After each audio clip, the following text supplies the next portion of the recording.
자, 여러분, 우리가 생소한 곳에 갈 때면 언제나 지도가 필요합니다. 여러분, 지도가 필요하지 않습니까? 요즘은 지도가 얼마나 대중화되어 있는지, 여러분 핸드폰 안에도 지도가 들어갑니다. 특히 이제 GPS라는 기능으로 인해서 어느 곳에 가든지 간에 아름다운 내비양이 저는 또 연예인 목소리로 지금 내비게이션이 되어 있거든요. 그래서 저희 옆에는 또 아름다운 연예인이 길을 안내해 주는 시대 아닙니까? 지도가 없다면 우리는 어느 목적지를 찾아가는 것이 매우 어려울 것입니다. 그만큼 지도라는 것은 우리 삶에 참 중요하죠. 단순히 길을 찾아가는 지도도 중요하지만 인생살이에도 로드맵이라는 게 필요합니다. 어떤 인생을 살지를 미리 계획하고 생각하고 그 길을 또 향하여 던져지는 것도 정말 중요합니다. 우리가 하나님께 맡겨지는 인생이지만 그래도 하나님께서 우리에게 지도를 세울 수 있고 계획하고 또 열심히 살아갈 수도 인도하시죠. 그런데 지도라는 것이 매우 중요한데 이 지도를 우리가 제대로 보지 못하고 제대로 해석하지 못하면 엉뚱한 곳에 가든지 큰 실수를 할 수 있다는 것 여러분 잘 아시지 않습니까? 제가 작년에 여러분 한 번씩 얘기했는데 3월 달쯤에 제 마음이 너무 답답해서 이 금정산을 한번 쫙 종단을 했습니다. 쫙 해서 밤늦게 저희 집에 들어간 적이 있었는데 정말 이게 도시와 시골의 차이가 얼마나 큰지 여러분 부산시에 계시니까 참 행복한지 아셔야 합니다. 저는 양산시 주민이거든요. 이 금정산만 보더라도 이 부산과 양산의 경계선이 딱 있습니다. 부산에까지의 경계선까지를 보면은 길이 너무 잘 돼 있어요. 그러니까 여러분 지도를 봐도 제가 내비게이션에 그 다음 지도를 봤는데 부산까지는 길이 잘 나와요. 근데 양산 딱 넘어가는 순간 길이 안 나와요. 제대로 안 나옵니다. 그리고 실제로 양산시에서 투자를 안 했는지 금정산 끝자락에 길이 엉망진창입니다. 그래서 제가 이제 길을 가다가 내비게이션 이제 손에 있는 그 다음 지도를 보고 양산시에서는 정말 양산에서부터는 제가 처음 가보는 길이라 이 지도를 보고 이제 가는데 지도를 보면은 순간 헷갈릴 때가 있습니다. 이 길로 가야 되나 저 길로 가야 되나 길이 명확하지 않을 때는 그래서 제가 지도를 참 잘 이렇게 볼 수 있는 능력이 있으면 괜찮은데 제가 그런 게 잘 없으니까 대충 감으로 볼 때가 있습니다. 아 이쯤 가면 되겠구나. 그래서 대충 보고 길이 있으니까 지도 보고 이리 가면 이리 가겠지 생각했다가 제가 오는 길에 딱 2번 정말 시급을 했습니다. 길을 잘못 가가지고 그 낭떠러지까지 갔다가 돌아오면서 30분 내렸다 1시간 돌아가는 것을 2번 정도 경험하고 집에 그래서 저녁 8시에 도착하는 일이 생긴 거죠.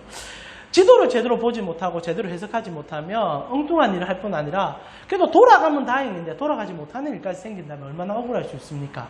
근데 여러분 우리가 신앙인으로서 인생을 살아갈 때 하나님께서 여러분에게 지도를 하나 주신 것 혹시 아십니까? 그 지도가 뭡니까? 성경이죠. 예, 성경입니다. 성경은 우리 인생에 있어서 로드맵과 같습니다. 물론 세상에 수많은 지도가 있을 수 있지만 가장 완벽한 지도는 성경 안에 다 들어있어요. 인생의 모든 모습에 대한. 그러나 성경이 보여주는 지도는 물론 우리 인생이 살아갈 때 비춰지는 수많은 모습이지만 핵심적인 2가지를 비춰주기 위해서 이 지도가 우리에게 보여주죠. 우리 인생에서 가장 중요한 2가지. 첫 번째, 하나님이 어떤지를 알게 해주는 것. 2번째로 하나님에 대하여 알기 위하여 예수 그리스도가 어떤 분인지를 깨닫게 해주는 것. 이 성경책에는 그 지도의 모습이 가장 정확하게 묘사되어 있고 그리고 인생은 그 예수 그리스도를 알게 됨을 통하여 하나님 나라를 경험하게 되는 거죠. 그런데 문제가 뭐냐면 지도가 너무 광대하다는 겁니다. 자, 66권 여러분 성경이 주어져 있습니다. 그거 여러분 지도입니다. 예수님이 누구신지 하나님이 어떤 분인지를 잘 가르쳐주고 그것만 깨달으면 여러분 인생 사는데 어려움이 없을 겁니다. 하나님의 뜻을 알게 되는 거니까. 근데 문제는 그 뜻을 알기에는 책 자체가 분량이 많아요. 여러분 그래도 66권만 줘서 다행이다 이렇게 생각할지 모르겠지만 실제로 우리가 마가복음 하나 공부하는데도 이거 어렵습니다. 지도가 너무 광범위하거든요. 그랬을 때 여러분 지도를 독해하는 법이 있습니다. 여러분 보통 우리가 지도를 볼 때도 군대 가면은 독도법이라는 가르쳐 주지 않습니까? 지도를 제대로 볼 수 있는 방법을 가르쳐 주는데 성경도 제대로 보는 방법이 있습니다. 여러분 실제로 한국 교회 안에 여러 가지 무분별한 바람이 불면서 성경을 자기 마음대로 해석함을 통하여 일어나는 문제점이 참 많아지고 있는데 그 중에 이제 뭐 2가지 문제점이 뭐냐면 하나가 신비주의적 영성으로 성경을 해석하는 겁니다. 성령이 성경을 해석해준다. 그래서 그냥 성령 펴놓고 자기가 성령의 은혜를 받았기 때문에 자기 마음대로 해석하는 거예요. 우리는 그들을 뭐라고 부릅니까? 이단이라고 부릅니다. 이만희가 지 마음대로 해석하거든요. 지가 성령이라 이래가지고. 그러면 우리가 이단 되는 겁니다. 그리고 2번째 또 실수가 하나 있는데 그게 뭐냐면 큐티라고 부르는 물론 큐티가 나쁜 건 아닌데 큐티라는 게 자의적인 해석이 들어갈 때가 참 많아요. 그러다 보면은 문제가 분명히 생깁니다. 그래서 여러분 지도 공부하는 방법을 성경은 가르쳐주고 있을 뿐 아니라 역사 속에서도 지도 공부하는 방법을 신학자들이 끊임없이 가르쳐주고 있습니다. 그게 뭐냐? 어려운 얘기일 수 있지만 교리라는 겁니다. 교리. 여러분 우리 교리 공부했었습니다. 하다가 중간에 그만뒀지만은 소요리 문답 이런 것도 하나 교리지요. 그래서 성경 66권을 정확히 주제에 따라서 성경을 벗어난 게 아닙니다. 성경이 어떤 말을 해주는지를 우리가 좀 보기 쉽게 독도법으로 해준 게 교리예요. 그래서 교인들은 기본적으로 교리를 공부할 필요가 있습니다. 왜냐하면 성경을 제대로 보기 위해서. 근데 이게 제대로 안 되면 문제가 생기거든요. 제가 오늘 시작하면서 이런 좀 어쩌면 진부한 얘기를 왜 하느냐. 오늘 본문이 교리를 모르며 엉뚱한 해석을 할 뿐 아니라 심각한 병이 생기는 본문이기 때문입니다. 여러분, 그래서 여러분과 제가 가장 우리 신앙의 기초적인 교리 하나를 다루면서 오늘 본문 속으로 좀 들어가려고 합니다. 자, 여러분 한번 질문할게요. 교리 하나입니다. 여러분, 구원은 어떻게 받습니까? 구원은 어떻게 받습니까? 예, 다 아시죠? 하나님의 은혜로 받습니다. 여러분, 구원은 우리의 행위와 노력으로 받을 수가 없습니다. 여러분, 에베소서 2장을 보니까 명확하게 성경은 이렇게 얘기해주고 있습니다. 우리 같이 한번 읽어볼까요? 에베소서 2장 8절에서 9절입니다. 같이 읽겠습니다. 너희는 그 은혜에 인하여 믿음으로 말미암아 하나님의 선물이라 행위에서 난 것이 아니니 이는 누구든지 자랑하지 못하게 함이라. 우리가 이 본문 가지고 한 달 전에 설교도 한번 했었습니다. 구원에 집약되어 있는 말씀이긴 하지만 우리 신앙의 전반입니다. 우리의 신앙은 하나님께 선물을 받아서 그 선물을 누리는 것이 신앙이고 구원입니다. 우리의 구원에는 우리의 힘으로 하나도 보탤 수가 없어요. 이유가 뭐냐면 하나님은 완전하기 때문입니다. 자, 신앙을 하면서 우리가 교리적으로 착각하지 말아야 될 것은 하나님은 절대 부족함이 없는 분이라는 전제입니다. 이게 교리거든요. 하나님은 전능하고 전지하고 무소부지합니다. 이게 다 교리입니다. 여러분 다 아는 얘기죠. 무슨 말입니까? 전지. 모든 것을 아신다. 하나님은 진짜 다 알아요. 여러분의 과거, 미래, 현재 모든 것 다 압니다. 여러분이 어떻게 살지도 하나님은 압니다. 그러면 또 운명론처럼 갈 수 있지만 그렇지는 않습니다. 그런 것들은 또 이제 우리가 신학적으로 해석을 하겠지만 중요한 건 하나님은 안다는 겁니다. 하나님은 시간 밖에 있어요. 시간은 우리에게만 주어진 하나의 선물일 뿐입니다. 시간 밖에 보시는 모든 그분은 우리의 모든 것을 압니다. 전지하시죠. 그리고 전능합니다. 못할 게 없어요. 말씀 하나로 지으시고 말씀 하나로 없애는 분입니다. 모든 것이 가능합니다. 우리의 생사하복 하나님께 다 붙들려 있습니다.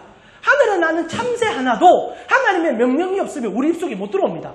여러분이 그렇게 맛있게 먹는 켄터키 프라이드 치킨도 하나님의 섭리 안에 있는 겁니다. 이러면 좀 웃기긴 하지만 여하튼 섭리라는 것은 하나님의 모든 계획 속에 전지와 전능 속에 다 있습니다. 그런 하나님은 무소부지하십니다.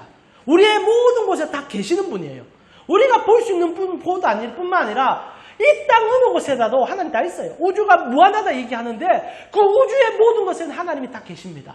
하나님은 계시지 않는 곳이 없습니다. 이게 우리의 기본적인 신학이고 신앙이지요. 그러면 이렇게 할 수 있습니다. 하나님은 무엇이 필요한가? 하나님은 아무것도 필요하지 않다. 처음부터 그분은 아무것도 필요하지 않습니다. 여러분 우리가 성경을 볼 때 하나님을 삼위일체라 부르지 않습니까? 하나님 세 분입니다. 세 분이시기 때문에 우리가 착각하는 게 있는데 하나님 내 없으면 외로울 거야. 하나님 내 헌신이 없으면 하나님 부족해질 거야. 하나님 내가 이만큼 노력하면 하나님 뭔가를 얻을 거야. 그거는 진짜 우리의 착각입니다. 하나님은 세 분으로서 모든 것이 완벽하십니다. 이게 성경의 정의입니다. 그래서 하나님은 세 분이 서로 사랑하시고 세 분이 완벽하시고 그 사랑이 우리로 인하여 단 한 가지도 덧입힐 수 없습니다. 그런데 하나님 우리를 왜 만들었느냐? 우리를 통하여 그의 영광을 보이시기 위함이다라고 얘기합니다. 여러분은 걸작품이라고 우리 스스로 명하잖아요. 하나님이 걸작품이에요. 하나님이 자신의 영광을 우리에게 나눠주시고 우리를 통하여 그 하나님의 놀라움을 보여주신 겁니다. 그래서 여러분은 만족한 인생을 살 수 있도록 하나님 만든 존재들이에요. 죄가 우리를 망가뜨리기 전에는. 자, 그러나 중요한 것은 우리가 오늘 알고 싶은 것은 하나님께 우리는 단 한 가지도 덧입힐 수 없다는 것. 그리고 하나님은 모든 것을 아시고 모든 것을 계획하시고 그의 계획은 완전하다는 것. 그런데 문제가 뭐냐면 오늘 여러분과 제가 읽고 있는 본문만 들어오면 아니 성경의 한 부분씩만 들어오면 뭔가 우리가 해냄을 통하여 하나님께 무언가를 얻을 수 있다는 착각에 빠진다는 겁니다. 여러분 하나님이 여러분에게 무언가를 주는 것은 여러분이 무언가를 잘해서 주는 게 아닙니다. 전지하세요. 전능합니다. 다 아십니다. 그런데 주신단 말입니다. 그렇다는 것은 잘해서 주는 게 아니라 우리를 사랑하기에 주는 겁니다. 다 그냥 그래 주시는 거예요. 가장 큰 게 뭡니까? 독생하신 예수 그리스도를 우리에게 주신 거 아닙니까? 오늘 우리가 그걸 보게 될 건데 우리가 잘해서 예수를 우리에게 보낸 게 아니에요. 우리가 못하고 할 수 없으니까 보내시는 거예요. 언제나 하나님은 우리를 아시고 보냅니다. 근데 오늘 본문 해석은 어떻게 됩니까? 오늘 본문을 딱 읽으면 베드로가 그런 얘기합니다. 주님, 나 다 버렸습니다. 주님이 칭찬해요. 이제 그걸 좀 해석할 건데 칭찬해요. 잘했다. 그래서 지금 이 땅에서 열심히 버린 자들은 100배의 복을 받게 될 것이다. 베드로 기분 좋은 오늘 본문이 딱 묘사가 되죠.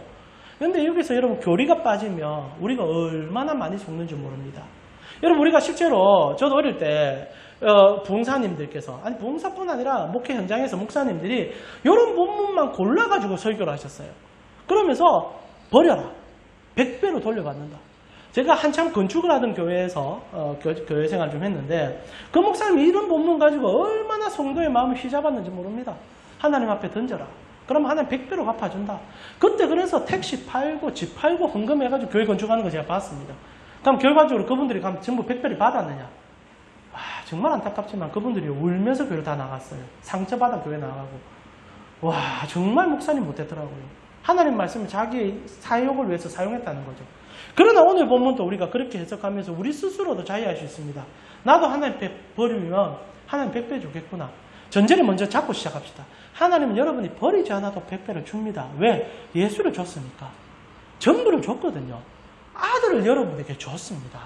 그분이 바울의 말로 인하면 우리에게 못 줄 게 뭐가 있겠느냐.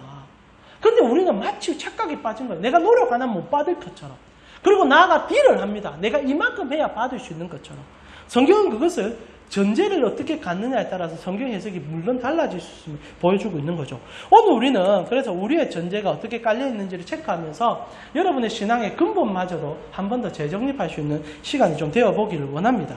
사실 오늘 본문 속으로 좀 들어가기 전에 우리가 진짜 잘못 잡고 있는 몇 가지를 좀 붙잡고 그리고 본문 속으로 좀 깊숙이 들어가고 싶은데 여러분 우리가 신앙생활 하다 보다가 가장 큰 실수를 하는 게 기도 생활입니다. 하나님은 기도를 우리에게 유일한 하나님으로의 만남의 통로로 주셨습니다. 그래서 선물이죠. 여러분 성도가 기도할 수 있다는 것은 그 어떤 무기보다 강력한 무기를 얻은 것입니다. 하나님을 직접 배울 수 있으니까. 여러분 오늘도 여러분의 신음 하나도 하나님은 듣고 계십니다. 근데 문제가 뭐냐? 오늘 본문 같은 경우에도 그렇지만은 성도들이 착각을 해요. 기도를 마치 하나님 주머니에 있는 무언가를 끄집어내는 도구처럼 착각을 한다는 겁니다. 여러분 기도라는 것이 무엇입니까? 여러분 기도가 뭡니까? 우린 잘 압니다. 하나님과의 대화죠. 그럼 하나님과 여러분 대화를 어떻게 하실 겁니까? 얻기 위해서 하십니까? 아니면 하나님과 관계를 위해서 하십니까? 성경이 우리에게 명확하게 찌르고 있는 것은 얻기 위해서 기도하지 말라라는 겁니다. 여러분 이거 정확히 잡으셔야 돼요. 여러분 마태복음 6장 7절과 8절을 보니까 하도 우리가 엉뚱한 기도, 세상 같은 이방인들 같은 그리고 잘못된 기도를 많이 하다 보니까 하나님이 당신의 전능하심과 전지하심을 확고하게 말씀하면서 다시 말합니다. 하나님은 전지합니다. 모든 것 아시고 모든 것 갖고 계신 분입니다. 그분이 우리에게 이런 얘기해요. 우리 같이 한번 읽어봅시다. 마태복음 6장 7절과 8절입니다. 같이 읽겠습니다. 또 기도할 때에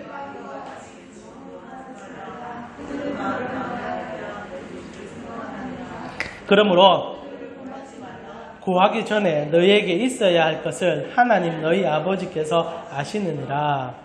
여러분 무슨 말입니까? 제가 말이 너무 빨라져가지고 여러분 눈빛이 이상해져서 제가 천천히 하도록 하겠습니다. 여러분 무슨 말입니까? 하나님 주머니 털라고 기도하는 거 그거 다 이방인들이 하는 거다. 너희는 그들을 절대 본받지 마라. 너희는 하나님이 너희가 구하기 전에도 미리 필요한 거 다 알고 해주는 하나님을 믿는 자들이다 라고 얘기합니다. 기도가 달라지죠. 여러분 실제로 성도들은요 답답해서 얻기 위해 기도할 수 있습니다. 그거 부정하지 않거든요. 그러나 중요한 것은 전제가 달라야 됩니다. 하나님은 알고 있다는 것을 전제로 가져야 돼요. 그냥 답답해서 말을 하는 건 문제가 아닙니다. 그러나 전제가 달라야 됩니다. 알고 계시다. 모른다 생각해서 40일 금식하고 모른다 생각해서 왜 안 줍니까? 그리고 하나님 앞에 어떻게 투쟁해서 라인을 꺼서 그걸 넘어서야 받을 수 있다 생각하는데 성경은 그렇게 얘기하지 않는다는 거죠. 여러분이 기도 안 해도 하나님 미리 다 알고 있다라고 얘기합니다. 근데 왜 기도해야 합니까? 라고 질문할 때 예수님께서 이 얘기 딱 하시고 나서 마가복음 6장에 우리에게 기도를 가르쳐 줍니다. 그게 주님이 가르쳐준 주기도문이죠. 이렇게 얘기한 다음에 주기도문이 진행됩니다. 하나님 다 안다. 그래서 어떻게 기도해야 되는 줄 아니? 하고 주기도문 됐죠. 주기도문 제가 한번 읽어드릴게요. 여러분 귀로 한번 들어보세요. 주기도문은 주문이 아닙니다. 우리 자꾸 주기도문을요, 마치 뭔가 모임이 끝날 때 중얼중얼중얼 하다 끝내는 것처럼 생각하는데, 여기에는 기도의 모든 핵심이 다 들어있는 샘플입니다. 제가 한번 읽어볼게요. 들어보세요. 그러므로 너희는 이렇게 기도하라. 하늘에 계신 우리 아버지여, 이름이 거룩히 여김을 받으시오며. 첫 번째, 기도자는 하늘에 계신 분이 내 아빠인 것을 인지하고 기도하라는 겁니다. 아빠는 사업주가 아닙니다.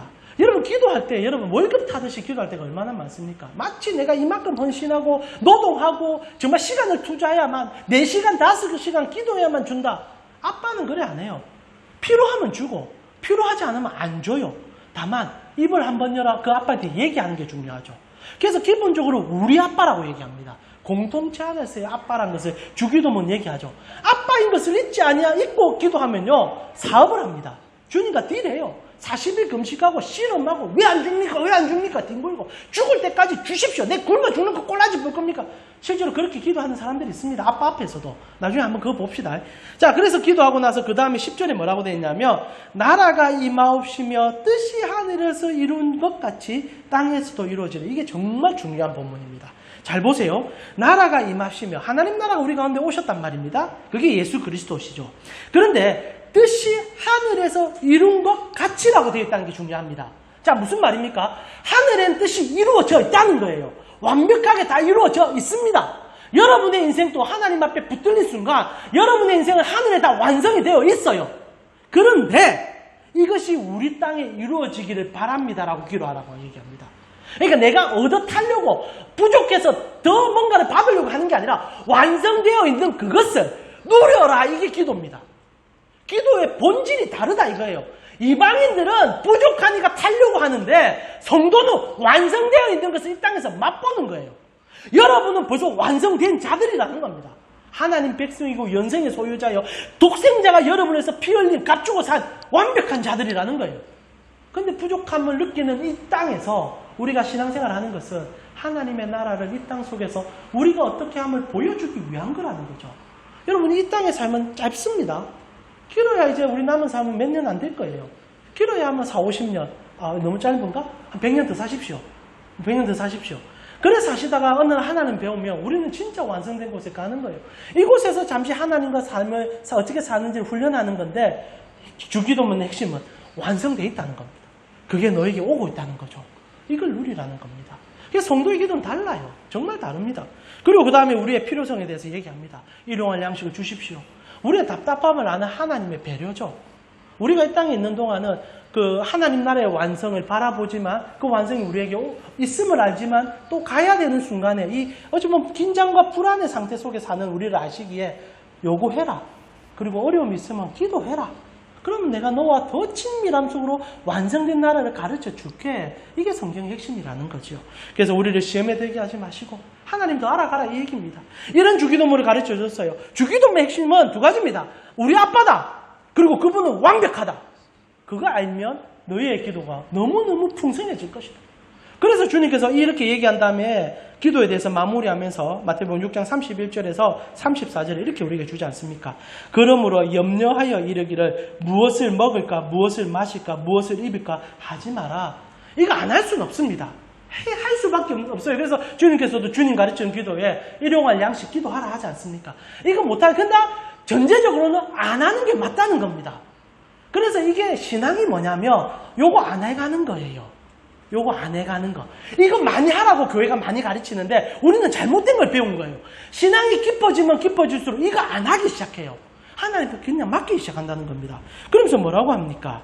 이는 다 이방인들이 구하는 것이라. 너희 하늘 아버지께서는 이 모든 것이 너희에게 있어야 할 줄 안다. 그런즉 너희는 먼저 그의 나라와 그의 의를 구하라. 그리하면 이 모든 것이 너희에게 더해진다. 그러므로 내일을 위하여 내일 염려하지 말고 내일은 하나님의 것 아닙니까? 하나님이 여러분 삶을 이끌어간다. 그거 신뢰해라. 그래서 오늘 괴로운 것은 그날로 끝난다.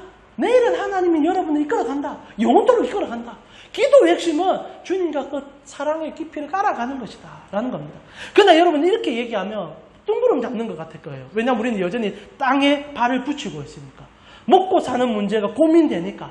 그래서 바울이라는 이 위대한 사도가 우리에게 기도에 대한 정확한 가르침을 한번 자기의 몸을 가지고 가르쳐줘요. 바울이 어떻게 하냐면 고린도후서를 보니까 여러분 혹시 아실는지 모르지만 위대한 사도 신약 성경의 3분의 1을 기록한 이 위대한 사도도 몸에 질병이 있었어요. 여러분 잘 보세요. 바울은 자기의 말로 사람을 고치는 사람이었습니다. 정말 그래요. 귀신이 뭐라고 하냐면 사도신경에 보면 내가 예수도 알고 바울도 안다고 말할 정도로 바울은 대단한 인물입니다. 그의 수건 하나만 가지고 있어도 병이 나아졌다고 기록이 나와요. 그런 엄청난 인물인데 자기 병을 못 고칩니다. 여러분 맞죠? 약사가 자기 의사가 자기 몸 못 고치듯이 그래서 사람들이 비웃음을 살 수 있는 것처럼 바울은 자기 몸의 병을 못 고쳐요. 이게 사실 자기에게는 얼마나 큰 약점입니까? 손대면 고쳐지는 신유의 은사를 가지고 있는 사도인데 사람들이 자기 병을 못 고치는 걸 보니까 얼마나 답답하게 느꼈겠습니까? 성경은 정확하게 바울이 어떤 질병을 갖고 있는지 잘 몰라요. 그러나 갈라디아서를 보면 두 가지 정도로 예측할 수 있습니다. 첫 번째 안질이다. 눈에 지독한 질병이 있다. 두 번째 간질이다. 어느 쪽인지 정확히 알 수도 없습니다. 그러나 중요한 것은 누가 봐도 안쓰러울 정도로 아니면 하나님의 종이 어떻게 저럴 수 있는가라고 생각할 정도로 아픔이 있었다는 거죠. 그 바울이 기도를 합니다. 자, 한번 보겠습니다. 고린도후서 12장 7절에 여러 계시를 받은 것이 지극히 크므로 너무 자만하지 않게 하시려고 내 육체의 가시 곧 사탄의 사자를 주셨으니 이는 나를 쳐서 너무 자만하지 않게 하려 하심이니라. 자기의 그 아픔을 사탄의 가시라고 부릅니다. 그만큼 외적이라는 거예요. 누가 봐도 표현이 될 정도고 이거 정말 귀신 들린 것 같이 느껴지고 그래서 간질이라고 표현도 많이 합니다. 그러니까 정말로 바울이라는 인생은 심각한 정말 내적 외적 아픔을 갖고 있는 사람이라는 거예요. 그래서 바울이 그냥 이걸 두고 있었냐? 그건 아니죠. 그래서 8절에 이것이 내게서 떠나가게 하기 위하여 내가 3번 주께 간구하였다. 일용할 양식을 기도한 바울입니다. 해결받고 싶은 거예요. 고침받고 싶어요. 본질적으로 생각할 때도 이거 없으면 사역이 얼마나 지평이 넓어지겠습니까? 문제는 이겁니다. 내가 생각할 때 이거 없어지면 하나님 일이 넓어질 거라 생각하지만 하나님 그게 아니라고 얘기하는 거예요. 여러분 하나님은 그래 안 해도 상관없습니다. 여러분 언제나 하나님의 전지전능을 무시하고 기도하면 큰일 나요. 하나님은요 완벽하세요. 우리가 뭐 어떻게 한다 해서 우리가 연약하고 우리가 부족하여 하나님의 흠집낼 수가 없습니다.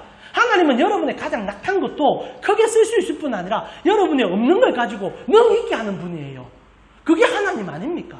우리 하나님은 세상의 어떤 저질스러운 신들보다 뛰어나신 뿐 아니라 완전하신 분이에요. 바울이 그것을 이제 이 기도를 통해 깨닫습니다. 없어지면 더 좋을 것 같은데, 없어지면 더 사역할 수 있을 것 같은데. 그러자 바울이 3번 기도합니다. 여기서 3번은 그냥 잠시 기도한 게 아니라 정말 생사를 걸고 기도한 것 같아요. 그만큼 어려운 자기의 짐이었겠죠. 우리 같이 한번 읽어볼까요? 9절입니다. 같이 읽겠습니다. 나에게 이르시기를 내 은혜가 내게 족하도다. 이는 내 능력이 약한 데서 온전하여 짐이니라 하신지라. 그러므로 도리어 크게 기뻐함으로 나의 여러 약한 것들에 대하여 자랑하나니 이는 그리스도의 능력이 내게 머물게 하려 함이라. 바울이 3번이나 기도하면서 하나님의 음성을 들었는지 아니면 그 안에 깨달음이 있었는지 정확히 알 수는 없지만 하나님이 그에게 말했다고 얘기합니다. 그리고 딱 한 가지예요. 너의 은혜가 너에게 족하다. 이게 기도입니다. 부족한데, 없는데, 미칠 것 같은데. 근데 하나님이 얘기하는 거예요. 그것 때문에 네가 산다. 그것 때문에 네가 나를 떠나지 않는다. 바울이 인정합니다. 하나님, 내가 이 병 고쳐받아가지고 더 큰 사역하는 것보다 당신을 이것 때문에 더 깊이 안다면 나는 이것이 복인 것을 깨닫습니다. 그리고 바울이 기도를 마친 거예요. 그래서 이것 때문에 기도하지 않았다는 겁니다. 여러분, 모든 부분에서 하나님의 전능함과 전진지함을 잊어버리면 안 되는 거예요. 나의 연약함마저도 하나님을 쓸 수 있는 분이십니다. 그래서 우리는 오늘 기도할 때 우리의 필요함을 기도하되 어떻게 기도해야 됩니까? 주님, 이것을 통하여 하나님이 무엇을 원하는지를 보게 하여 주시옵소서라고 기도하셔야 됩니다. 없어서 달라고 기도할 수 있습니다. 그러나 왜 없는지를 한편 물어보는 것, 그리고 물어보는 과정 속에서 하나님의 뜻이 무엇인지를 깨달아가는 것, 그게 성도에게 더욱더 중요하다는 거죠. 여러분, 성경에서 정말 제일 무서운 말씀 하나 읽어드릴까요? 시편을 보니까 어떤 기록이 있냐면 성도들이 떼쓰면 하나님 준다고 얘기합니다. 진짜 무서운 거예요. 잘 봐요. 아빠는요, 떼쓰면 때로는 주기도 해요. 이 아가 죽을까 봐. 여러분 우리가 기도할 때 무식하게 기도하는 목사들 많습니다. 성도들 많습니다. 하나님 앞에 뭐 정말 얇아진 것 그 하나 얻으려고 특히 이제 목사들 같은 건축 하나 앞두고 건물이 뭐 중요하다고 우리 윗선배들은요 건축 한번 하면 40일 금식 그냥 많이 했었습니다. 지금 우리가 볼 때 너무 안타까워요. 그럼 왜 그렇게 건물에 목숨을 걸었는지 모르겠어요. 그러면서 그것을 마치 뭐 분장처럼 여겼던 적이 많지 않습니까? 그래서 저 문현동의 어떤 목사님, 저 너무 잘 압니다. 온하고 참 좋은 분이었는데 건축하다가 성도들 간에 4분이 일어나서 산에 올라와서 40일 기도하셨어요. 그리고 돌아가 버렸어요. 너무 안타까워요. 그래서 그 건물, 큰 건물만 지어놓고 목사님 죽어버렸어요.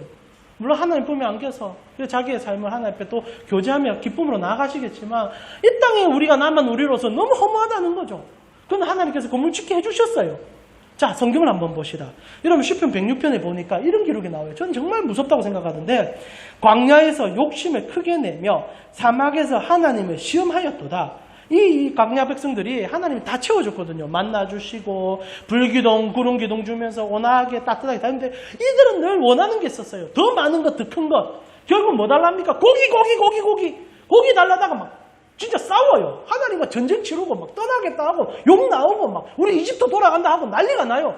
하나님 가만두니까 진짜 이집트 가겠더라고 이 애들이. 그래서 하나님 고기를 줘요.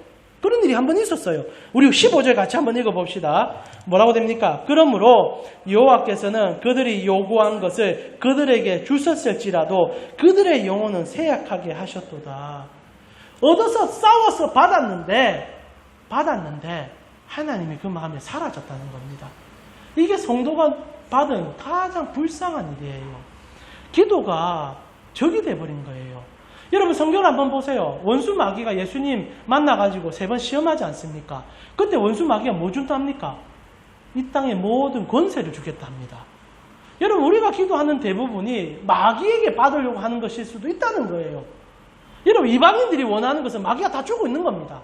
주는 듯 안 주는 듯 그걸로 낚시질 해가지고 살살살 끌고 들어와서 이 땅에서 누려야 될 영상과 참된 기쁨을 못 보게 만드는 그 정말 마약 같은 그 무언가를 원수는 준단 말입니다. 근데 성도들도 하나님 앞에 이거 받으려고 발버둥 치는 거예요. 고기가 뭔데 고기 달라고 막 자기 생명을 겁니까? 이집트 돌아가겠다고 팥불이 좋다 그러고 그러다 그 마음에 하나님이 사라져버리는 거예요. 벌 받는다는 거죠. 불쌍해질 수 있다는 거예요.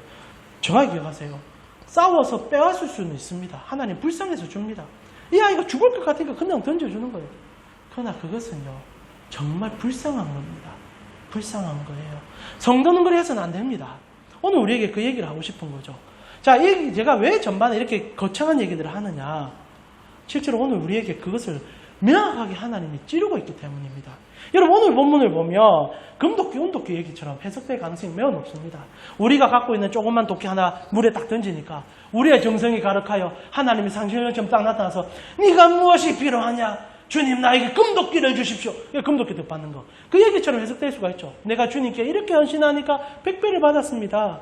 그러나 오늘 여러분 보셔야 되는 이 본문은 문맥 속에서 봐야 될 뿐 아니라 하나님 마음을 읽고 보셔야 되고 그래서 여러분 교리가 중요하다고 얘기하는 겁니다. 하나님이 어떤 분인지를 놓치고 보면 이방과 우리가 전혀 다르지 않는 오히려 원수가 주는 것을 만족해하고 살아가는 인생이 될 가능성이 높다는 거지요. 여러분 오늘 우리가 읽고 있는 본문이 일어나기 전에 성경은 어떤 얘기를 해줬습니까? 우리가 저번 주에 살펴본 본문이죠. 부자 청년이 찾아옵니다. 잘 아시죠? 이 얘기와 이 얘기는 사실 한 묶음인데 일부러 따로 따서 여러분이 설교하는 것은 이 본문 자체가 굉장히 중요하기 때문입니다. 자, 부자 청년이 찾아와서 예수님께 딜을 합니다. 어떤 딜? 영생을 좀 달라는 겁니다. 그러면서 예수님께 딜을 하니까 예수도 딜을 시작해요. 어떤 딜을 합니까? 그럼 네가 다 포기해라. 네 가지고 있는 네 마음에 가장 집착하고 있는 그 불을 조금 버려봐. 그러면 내가 영생 줄게. 실제로는 못 주는 겁니다. 그때 예수님께서 이렇게 얘기하죠. 21절에 예수께서 그 부자 청년 보시고 사랑하사 이르시되 여기서 사랑이 중요하다 그랬습니다. 아가페라 했죠. 범인적인 사랑이고 신적 사랑입니다. 이 청년이 잘해서 사랑한 게 아니라 우리에게 하시는 말이에요. 우리에게 하는 말입니다. 그러면서 너에게 한 가지가 부족하다. 한 가지 부족한 게 뭐라고 했습니까? 하나님이 없죠. 그 청년 하나님이 없어요. 그런데 하나님이 없는 것을 예수님이 어떻게 표현하냐? 네가 가지고 있는 재산 다 팔아서 가난한 사람 주라. 그리고 이제 그 말 하니까 이 청년이 무서워가지고 도저히 안 되겠습니다 하고 떠납니다. 그러니까 제자들이 화들짝 놀라죠. 누구도 그럴 수 없으니까. 자, 질문할게요. 여러분 구원이 만약 여러분이 포기해서 얻을 수 있는 거라면 여러분 천국 갈 자신 있습니까? 저는 누구도 못한다 생각합니다. 왜냐하면 오늘 본문에서 보겠지만 우리는 하나도 포기할 수 있는 사람이 아니기 때문이에요. 인간은요 포기한 척을 할 뿐이지 절대 포기 못합니다. 자 봅시다. 부자 청년이 돌아간 다음에 예수님께서 제자들이 찾아와서 주님 이게 어떻게 가능합니까? 그러면 우리가 뭐 천국 못 가는 겁니까? 이상한 투덜투덜거립니다. 그래서 주님께서 낙타와 그 바늘기 얘기를 하신 다음에 정말 중요한 핵심 한 구절을 얘기하지요. 그게 27절입니다. 10장 27절. 여러분 성경도 읽고 하니까 우리 같이 한번 읽어봅시다. 10장 27절입니다. 예수께서 그들을 보시며 이르시되 사람으로는 할 수 없으되 하나님으로는 그렇지 아니하니 하나님으로는 다 하실 수 있느니라. 자, 중요한 핵심이 이겁니다. 사람은 할 수 없다. 이 얘기입니다. 이 얘기. 부자 청년아 버려라. 그러면 버리면 없네가 아니라 너희는 못해. 이겁니다. 오늘 예수님이 진짜 하고 싶은 얘기는 너희는 절대 못 버려. 너희는 절대 할 수 없어. 그래서 구원이 선물인 거예요. 우리는 못해요. 버려서 구원을 수 있다면 해보면 되죠. 그래서 우리가 얼마나 고행하며 수많은 종교들이 자기를 깎아내립니까? 근데 버린 적이 있습니까? 하나도 못 버려요. 버린 것 같았는데 오늘 보겠지만 못 버려요. 다른 거 버려요. 오늘 결국 뭐라고 합니까? 우리는 할 수 없다. 근데 성경은 뭐라고 얘기합니까? 하나님이 한다. 이거예요. 이 두 가지 기둥을 버리면 우리 신앙 엉뚱하게 합니다. 우리는 절대 못해요. 하나님에게 어느 하나도 덧붙일 수 없을 뿐 아니라 우리는 못해요. 못합니다. 전제하셔야 돼요. 여러분이 교회생활 열심히 하고 이런 것들이 하나님 나라의 어떠함을 보탰느냐? 아니에요. 하나도 못해요. 우리는 못해요. 그러나 우리가 할 수 있는 것은 무엇입니까? 하나님 나 사랑하는 그 하나 하는 겁니다. 그 하나님 해주는 거, 그 하나 깨닫는 거예요. 자 보세요. 하나님은 사람이 할 수 없다. 그래서 하나님이 해준다. 이 얘기합니다. 그런데 말입니다. 베드로가요. 진짜 웃겨요. 예수님이 아예 못 박았습니다. 너거나 하나도 못해. 절대 할 수 없어. 그래서 하나님이 해주는 거야. 그래서 그 뒤에 뭐가 나옵니까? 이 본문 전부 끝나고 난 다음에 우리가 그 다음 주 보겠지만 우리 33절 34절 보니까 내가 너희 때문에 죽을 거야. 주님 우리 위해서 버린다 이겁니다. 주님 우리 위해서 다 해주세요. 그러나 우리는 주님께 오늘도 단 한 가지도 보탤 수 없습니다. 여러분 기도생활 열심히 하고 헌금생활 열심히 하는 건 여러분 기본적인 일이지 그걸 가지고 하나님께 뭔가를 더 준다고 생각하시면 안 돼요. 하나님은 기본적으로 다 줬습니다. 그걸로 다 얻은 생각 없어요. 다 줬어요. 하나님은 더 줄 게 없습니다. 다 줬어요. 아들을 줬고 부활을 줬고 영생을 줬습니다. 근데 여러분이 이 땅을 살아가면서 하나님과 교제하는 것은 다시 한번 말하지만 이 땅에서 여러분이 풍성한 하나님 나라를 누리기 위함입니다. 그거 놓치지 말라고 성경은 얘기하는 거예요. 근데 베드로가 뭐라고 합니까? 자 28절 한번 보세요. 베드로가요 진짜 못했어요. 하나님은 못한다 하거든요. 근데 베드로가 뭐랍니까? 베드로가 여짜오되 이르되 보소서 우리가 모든 것을 버리고 주를 따랐습니다. 얘기합니다. 이게 우리입니다. 지금 부자 청년이 돌아갔습니다. 이제 부자 청년과 자기가 비교가 좀 되는 거예요. 처음에는 부자 청년 보고 다 버리라니까 나도 다 못 버리는데 이라고 있었던 거예요. 근데 주님의 말이 좀 달라요. 낙타가 바늘기에 들어가는 것보다 어렵다. 그러면서 부자라고 자꾸 얘기하니까 여러분 사람이 얼마 깐사인지 나는 부자가 아닌 것 같거든요. 그러니까 첫째 베드로가 안심하는 거 나는 그래도 부자가 아닌데. 그리고 주님이 얘기합니다. 사람은 할 수 없는데 하나님은 해준다. 그러니까 그럼 하나님 해주네. 그러면서 듬뿍 나오는 게 뭐냐? 주님 나 버렸죠. 나 다 버렸죠. 얘기합니다. 여러분 근데 이게 참 무서워요. 제가 이 본문을 준비하면서 여러 가지 주석을 보고 성경 해석을 봤는데 설교도 봤는데 버리라고 성경을 해석하기 시작합니다. 베드로처럼 버리라. 실제로 베드로 많이 버렸습니다. 베드로 여러분 아시다시피 배도 버렸습니다. 베드로가 배를 버립니다. 그리고 자기 가족도 버리고 버린 건 아닙니다만은 가족들을 좀 더 등한시하고 주님 따라가면서 3년 동안 헌신했습니다. 그의 헌신을 누가 모릅니까? 다 압니다. 그런데 베드로가 얘기하는 전부를 버렸다 얘기하거든요. 근데 여러분 주님이 오늘 이 본문에서 왜 이렇게 축복해주면서 베드로가 원하는 답을 해줬느냐? 실제로 그게 아니기 때문입니다. 베드로가 실제로 버린 게 있느냐? 베드로는 단 한 가지도 버린 게 없습니다. 여러분 우리가 알고 있다시피 마가복음 9장을 보니까 이 사건이 일어나기 전에 9장에는 문맥상 어떤 얘기가 진행된 줄 아십니까? 9장에 제가 한번 읽어드릴게요. 33절부터 34절 보니까 우리 같이 한번 읽어볼까요? 이 중요한 본문인데 33절 34절 같이 읽겠습니다. 가버나움에 이르러 집에 계실새 제자들이 물으시되 너희가 길에서 서로 토론한 것이 무엇이냐 하시되 그들이 잠잠하니 이는 길에서 서로 누가 크냐 하고 쟁론하였습니다. 여러분 주님 이제 십자가 지고 이제 가시는 그 길을 바라보며 자기들끼리 이제 논쟁 싸움이 일어났다는 얘기 몇 주 전에 설교했었습니다. 이 베드로가 실제로는 하나도 버리지 않았음을 명쾌하게 보여주는 본문이에요. 여러분 베드로가 주님께 버린 건 뭔지 아십니까? 버린 게 아니고 투자한 겁니다. 투자. 여러분 신앙은 우리에게 투자가 될 가능성이 매우 높아요. 베드로는 무슨 생각을 했냐? 내가 내 배도 버리고 가족도 어느 정도 시간을 할애하고 내가 주님께 이렇게 드리면 나는 주님께 더 큰 거를 받을 거야. 그리고 더 무서운 건 주님이 그렇게 또 얘기를 해줘요. 네가 그렇게 투자했냐? 투자한 거 100배 거둘 거야. 여러분 세상에서 100배 거둘 수 있는 로또가 어디 있습니까? 근데 하나님 그래 해준다는 얘기하는 거죠. 그러나 전제는 이겁니다. 베드로는 단 한 가지도 버린 적이 없다. 그는 버린 게 아니라 투자를 하고 있었던 겁니다. 그런데 스스로 착각하는 거예요. 나는 버렸습니다. 나는 버렸습니다. 그러다 주님께서 오늘 본문에 쏟아내기 시작하는 거예요. 여러분 자신 아시다시피 실제로 어떤 얘기 하십니까? 29절에 보니까 예수께서 이르시되 내가 진실로 너에게 이르노니 나와 복음을 위하여 집이나 형제나 자매나 어머니나 아버지나 자식이나 존토를 버린 자는 베드로 가슴이 뛰었을 겁니다. 내가 버렸다 생각하는 거니까. 실제로 베드로는 단 한 가지도 버린 적이 없는데도 현세에 있어 집과 형제와 자매와 어머니와 자식과 존토를 100배나 밭에 박해를 겸하여 마감한 박해를 집어넣어놨어요. 마태 누가는 같은 본문에 박해가 없습니다. 그냥 복 받는다는 얘기만 진행해요. 겸하여 받고 내세의 영생을 받지 못하지. 이런 로또가 어디 있습니까? 이 땅에도 100배 받고 천국 가도 영생 누린다. 베드로가 가슴 터졌을 거예요. 봐라, 내가 이만큼 버렸으니까 이 많은 건 이제 누릴 것이다. 이 땅에서도 내가 왕 같은 지위를 누리고 천국 가도 그거 누릴 것이다. 이게 오늘날 우리를 속이고 있는 것이고 교회를 허트리고 있고 정확한 신학이 없는 백성들에게 일어난 병폐적 현상 아닙니까? 이 땅에도 100배 누리고 저기서도 100배 누리겠다. 성경이 언제 그리 얘기하던가요? 하나님은 언제 그리 얘기하던가요? 여러분 진짜 베드로와 이 제자들이 100배 누렸습니까? 이 땅에서.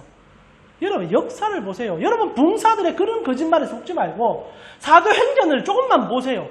베드로가 진짜 이 땅에서 100배를 누립니까? 다 뺏기고 마지막 생명까지도 십자가에 거꾸로 못 박혀 죽는 자 되지 않습니까? 12제자 중 배신자 1명 빼고 11명은 전부 다 하나님 앞에서 비참하게 죽습니다. 사도 요한 마지막으로 이렇게 자연사 하긴 하지만 밤모습에 유배되며 얼마나 처절하게 산 줄 모릅니다. 그들이 언제 100배 받았습니까? 그들은 100배 받은 적이 없어요. 그럼 주님이 거짓말한 겁니까? 그게 아니에요. 주님이 진짜 하고 싶은 이 방점은 28, 29절이 아니에요. 29, 30절이 아니에요. 주님의 방점은 31절입니다. 31절 우리 같이 한번 읽어봅시다. 같이 읽겠습니다. 그러나 먼저 된 자로서 나중되고 나중된 자로서 먼저 될 자가 많으니라. 주님이 이렇게 딱 얘기하니까 마치 오늘날 여러분도 낚시당하고 있듯이 주님 그러면 이 땅에서도 100배의 복을 누리시겠군요. 더 주세요. 더 주세요. 더 주세요. 할 것처럼 만들지만 주님의 방점은 그러나입니다. 그러나 반어가 넣은 거예요. 아니다 이거예요. 그러나 뭐라고 얘기합니까? 먼저 된 자로서 나중되고 나중된 자로서 먼저 될 것이다. 여러분 이 말이 정말 중요한데요. 여기서 원어로 보게 되면 여러분 주보에 보면 여러분 다른 번역본에 하나 실려있지 않습니까? 다른 번역에 보면 뭐라고 되어 있습니까? 첫째가 꼴찌가 되고 꼴찌가 첫째가 된다 이렇게 되어 있죠. 주보에 보면 여러분 실제로 원어로 보면 이 첫째라는 단어가 프로토스라는 단어입니다. 이게 무슨 말이냐면 최고, 어뜸, 가장 이런 의미입니다. 그리고 이 이제 나중이란 뜻은 에스카토스라는 헬라어를 쓰고 있는데 이 말은요 가치 없다, 무가치하다 이런 의미가 됩니다. 그러니까 이 얘기는 성번의 얘기가 아니라 모든 가치를 소유할 것인지 아니면 전혀 가치가 없을 것인지 이 얘기입니다. 그러니까 진짜 모든 가치를 소유하든지 이게 중간이 없다는 얘기예요. 중간이 없다. 그런데 이것이 전복된다는 얘기예요. 지금 베드로에게 얘기하는 것은 베드로가 전부 버렸다 얘기하는데 주님은 그러나 너는 아무것도 버린 게 없다 얘기하는 겁니다. 너는 무가치한 걸 버렸다 얘기하는 겁니다. 이 얘기가 왜 나오냐? 중요한 것은요. 이 얘기가 주님이 처음 한 게 아니다라는 겁니다. 이 얘기할 때 제자들이요 진짜 뜨끔해야 돼요. 왜냐하면 이 얘기는 그들이 하나도 버리지 못했음을 스스로 증언할 때 주님이 던진 말이기 때문입니다. 우리가 조금 전에 마가복음 9장 34절 봤지 않습니까? 다시 한번 여러분 성경도 한번 펴시고 앞에 보셔도 되고요. 제자들이 논쟁 싸움 할 때 주님이 무슨 얘기를 했는지 자세히 한번 보십시오. 34절에 그들이 잠잠하니 이는 길에서 서로 누가 크냐 하고 쟁론하였습니다. 무슨 말입니까? 실제로 하나도 안 버렸다는 거예요. 투자한 거예요. 더 받으려고 욕심 부리고 있고 내가 이만큼 소비했으니까 100배 받겠다라고 욕심 가지고 싸우고 있죠. 그때 주님이 했던 말이 오늘 본문 했던 말과 똑같습니다. 예수께서 앉으사 12제자를 불러서 이르시되 누구든지 첫째가 되고자 하면 무사람의 끝이 되고 무사람을 섬기는 자가 되어야 한다. 여기서 첫째가 여러분 프로토스라는 단어입니다. 그리고 끝이라는 단어가 에스카토스입니다. 그러니까 우리가 그 번역본으로 보면 좀 말이 좀 달라진 것 같은데 아니에요. 헬라어 원전으로 보면 똑같은 단어, 똑같은 말입니다. 그러니까 한 번 더 반복한 거예요. 베드로에게 이 말 왜 합니까? 100배 받는다라고 얘기해놓고 베드로 쳐다보면서 그러나 너 하나도 안 버렸잖아. 베드로는 얘기합니다. 나 다 버렸어요. 그러나 너 하나도 안 버렸잖아. 너 다 가지고 있잖아. 너 투자한 거잖아. 나에게 투자한 거잖아. 너 지금 뭐 하는 거니? 베드로에게 대놓고 지금 얘기하는 거예요. 너는 하나도 안 버렸잖아. 너 버릴 수 있는 자가 아니잖아. 여러분 성경은 우리에게 정확히 얘기합니다. 우리는 버릴 수 없는 자다. 여러분 베드로만 그렇습니까? 여러분 솔직히 신앙생활 하면서 여러분 신앙의 가장 위기가 언제 찾아온지 압니까? 내가 무언가를 했다 생각할 때. 여러분 신앙이요 몰락으로 치닫는 경우는요 주님이 사라지고 내가 살아날 때입니다. 내가 버렸는데 내가 이만큼 헌신했는데 내가 이만큼 투자했는데 그런데 그때 주님이 그러나 너 무가치한 인생 될 줄 몰라. 너 아무것도 한 게 아닐 줄 몰라. 이렇게 얘기할 줄 모른다는 겁니다.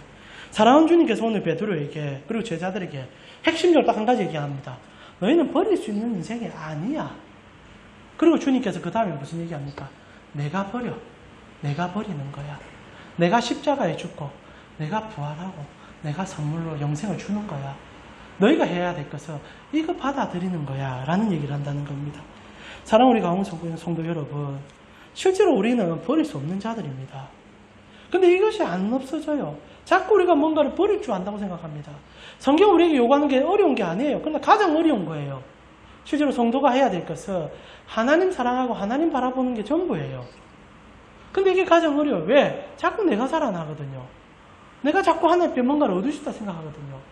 그러나 성경이 철저하게 우리에게 얘기하는 것은 성도는 하나님을 온전히 보는 것으로 그 신앙이 시작될 수 있다는 겁니다. 그럼 질문할게요. 그럼 오늘 주님께서 29절 30절에 100배를 준다고 약속을 합니다. 그럼 이거 다 거짓말입니까? 베드로에게 그 거짓말을 드러내기 위한 그런 얘기입니까? 아니에요. 성도는 진짜 100배를 받습니다. 하나님 한 분만을 사랑할 때. 여러분 제자들은 100배를 받았어요. 그게 그들이 지금 추구하는 100배와 달라진 것 뿐입니다. 그들이 무슨 100배를 받았냐? 하나님으로부터 주어지는 100배를 받습니다. 그들은 첫 번째 하나님을 받아요. 예수가 부활하시고 그들에게 주어짐으로 나타나지 않습니까? 예수가 찾아옵니다. 그리고 그들에게 예수가 선물이 됩니다. 그리고 그들은요, 그들의 삶에 진짜 100배를 누리기 시작합니다.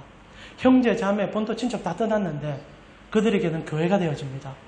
그리고 이전에 나만 잘 살면 된다고 생각했던 그 제자들이 세상을 바꾸는 사람이 되었어요. 우는 자의 이웃이 되고 고통받는 자들의 눈물을 닦아주고 살아계신 하나님을 이 땅에 보여줌을 통하여 영원히 영벌당할 자들을 영생으로 끌어가는 그들이 되어집니다.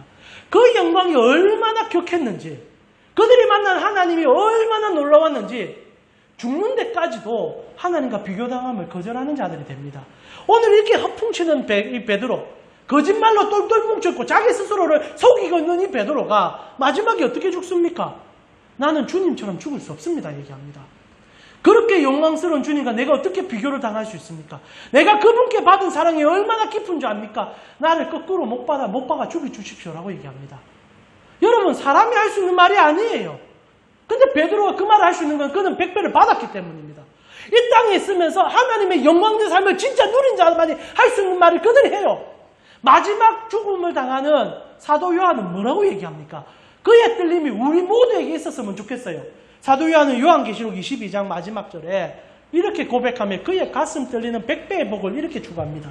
우리 같이 한번 읽어봅시다. 계시록 22장 20절에서 21절입니다.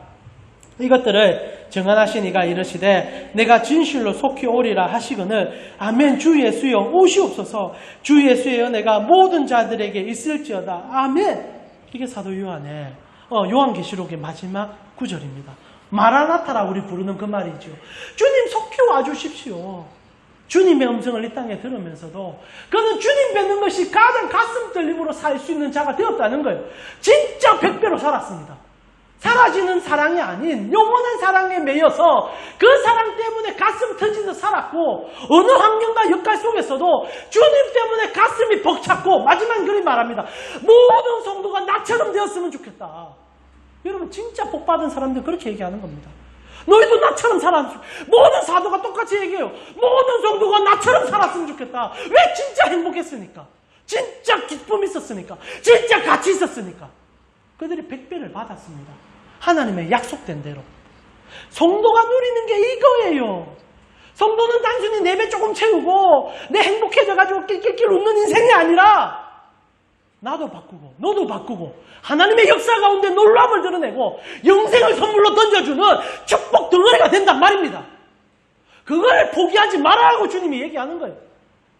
말씀 마무리하고 싶습니다. 다시 한번 여러분에게 분명히 말씀드립니다. 이 구절을 잊지 마세요. 마태복음 6장 8절입니다. 그러므로 그들을 본받지 말라. 구하기 전에 너에게 있어야 할 것을 하나님 너희 아버지께서 안다. 성도는 이것을 전제로 사십시오.